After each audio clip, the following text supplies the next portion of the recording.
Hello and welcome to Kingdom Conversations. I am your host, Eunice Njeri. Remember, we relate, we mentor, and we equip the body of Christ with knowledge about things that are in the kingdom of God that they may not fully be aware of. Today, we are going to talk about religion and cults. What is religion? What is a cult? And I'm delighted to host for the very first time Pastor Martin Masinde, and I will let him say hello to you, our dear viewers. Pastor Martin Masinde.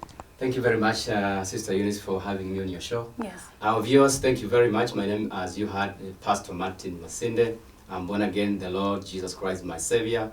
I'm married. I have one wife and I have 4 daughters. I'm also a pastor here in Nakuru, actually precisely Kaloleni. That's where we're pastoring a church. And like she rightly said, we're going to have this wonderful conversation about religion and the cult in these Kingdom Conversations. I believe that God will bless you as we go along. Thank you very much. Amen, and welcome. Welcome, feel at home. Thank you very much. Yes. Let me ask Pastor Martin Masinde, what do you believe religion is? Well, this is a diverse thing. Religion, the word religion is quite diverse. Yes. And I'm going to attempt to answer as far as I understand, yes. And I know that we are going to be blessed all together. Amen. Religion, first, is a set of beliefs that tries to answer or attempt to answer the ultimate questions of mankind.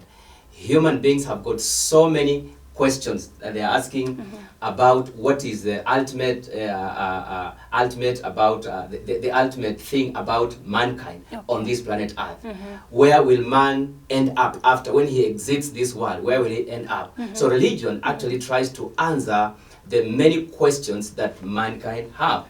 So that is number one. There are several things that we can talk about religion. The other thing would be religion is also a belief in and worship of a certain God, a particular God. In this case, it's the personality of the true God, the God of heaven. But there are other religions that worship other gods. So it is actually something that is inbuilt in man. They try to worship something to fulfill that vacuum that is within them. That is what religion can be defined about. Okay. Yes. So it's like people come together. Yes. We see actually there are different religions. Yes. There's Christianity, there's Hinduism, there's all that. Now, there's Buddhism. Exactly. We can actually mention quite a number of religions, as you rightly said. We have Islam is a religion. Yes. We have what we call Buddhism is a religion, and Buddha will be the leader of that religion. All right. We have what we call Taoism, and Tao is a personality, is a person that Taoism, the people who worshipped him or followed him rather. There is also what we call Confucius. Confucius was a man, but then out of him came a religion, and a lot of people, thousands of people followed him. Just the way it is, Judaism in the Middle East, and the Jews had their religion called Judaism. Later, we have this Christianity. Now, Christianity, people have defined as a religion because, through Abraham it started as a religion. But again, if I have to talk about Christianity, I would say Christianity is not just a religion, it is a way of life. So it's a bit distinct from... Very distinct from this. It's a way of life because, and again, it's a way of life because the teachings of Jesus Christ teaches us how to live, how we can live as Christians. It is a way of life. Yes. Okay. Yes. Okay. So in the many different religions that you've encountered or we've mentioned, just actually mentioned, would you say there's any religion that is superior to another, or is it our beliefs as people that make us maybe feel my religion is more superior than this other one? That's a very interesting question, and I'm glad you asked that question. Yes. Because to me, I think that Christianity is quite distinct, and I'll tell you the reason why.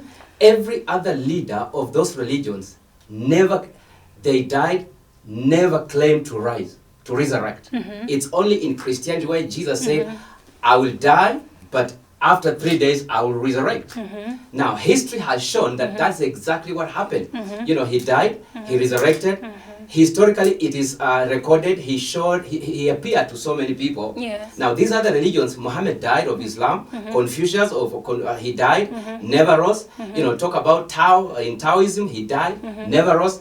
Talk about Buddhism, Buddha himself died, never rose. And as a matter of fact, none of those leaders ever claimed that they will die and rise. Never. They didn't. Never. It is only in Christianity, and it has never been disputed up to today. None of the people in those other religions can dispute and say that Jesus did not rise. Everybody agrees he rose from the dead. All right, so you've maybe shared a few sessions with people from different religions, or you've maybe studied you've gone into depth when your research about religion. So it's very clear. No other person. Well, it's this is interesting.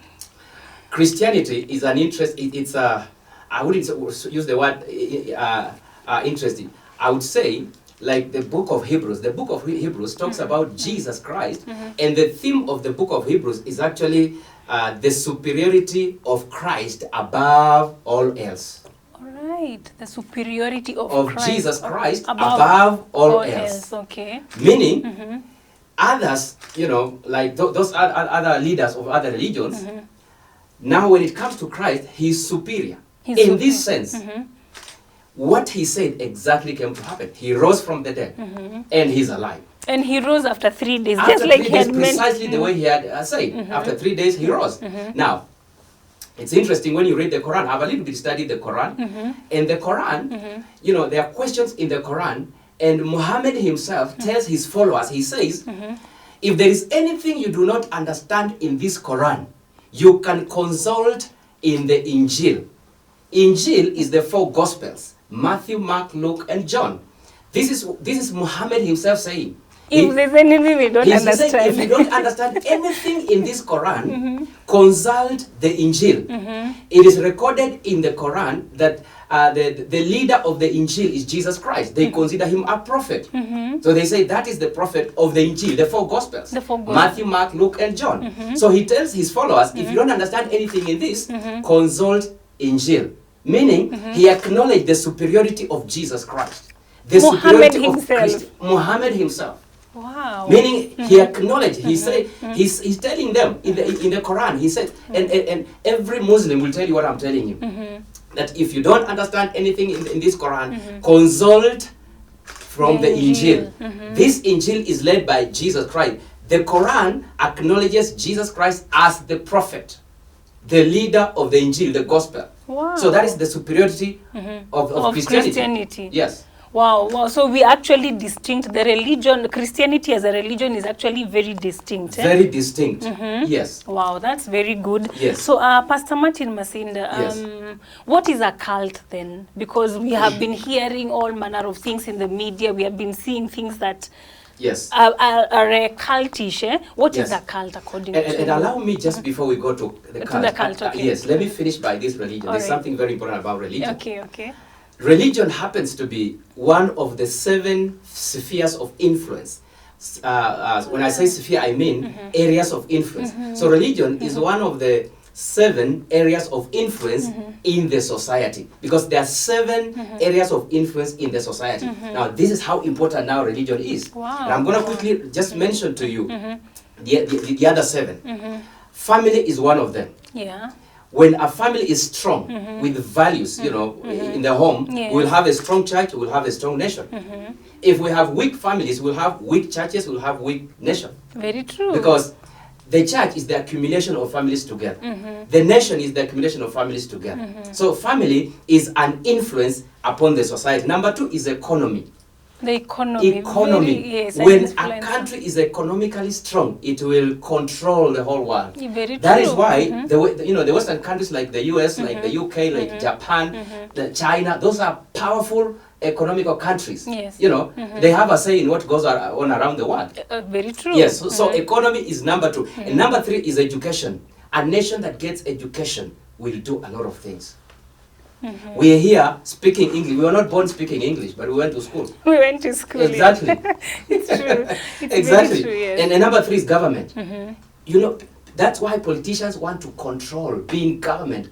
Because when they're in government, they're in the legislature, they're making rules and regulations in the legislature, in the parliament.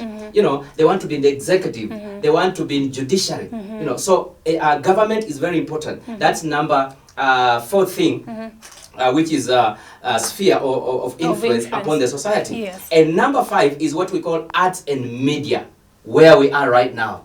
Media is powerful. It's a powerful tool. It is a powerful influence upon the society. It can shape how the society thinks. It can shape the decision of people in the society. It can shape how people behave in the society. This is media is a powerful thing. And number 6 is what we call science and technology. Wow. Look at how, you know, technology has revolutionized the whole world. Imagine. We are here at Oracle Television, but we are speaking to the whole world. We are speaking to the whole world. The whole world. Yes. The US is watching us, the UK is watching us, everybody's watching us around the world. Yes. Because of the technology that is there. You know, through Facebook they can watch us, through YouTube, whatever, they can watch us.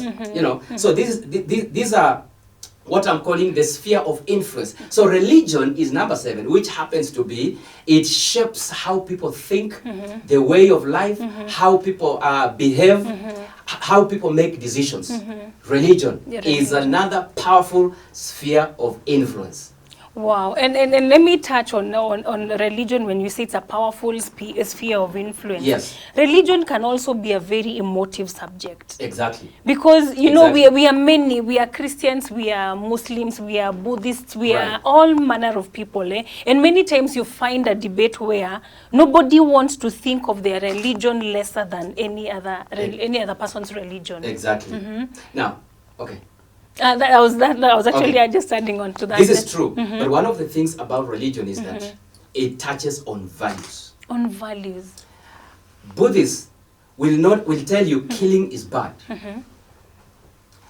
Taoism, they will tell you killing is bad. Christianity will tell you killing is bad. That tells you that religion has something in common. They may not agree. Oh, but they have something. But they have something, and what they have in common is actually the very basic one, the very important one. Values. Yes, we may disagree in other things, but their values, there are things that are very important that you know every religion will cut across. They will agree on it. They will agree on that. Exactly. Wow, wow. And on Yes. on that, we are going to take a very short break. Kindly keep it. The Oracle Television Network. We will be right back.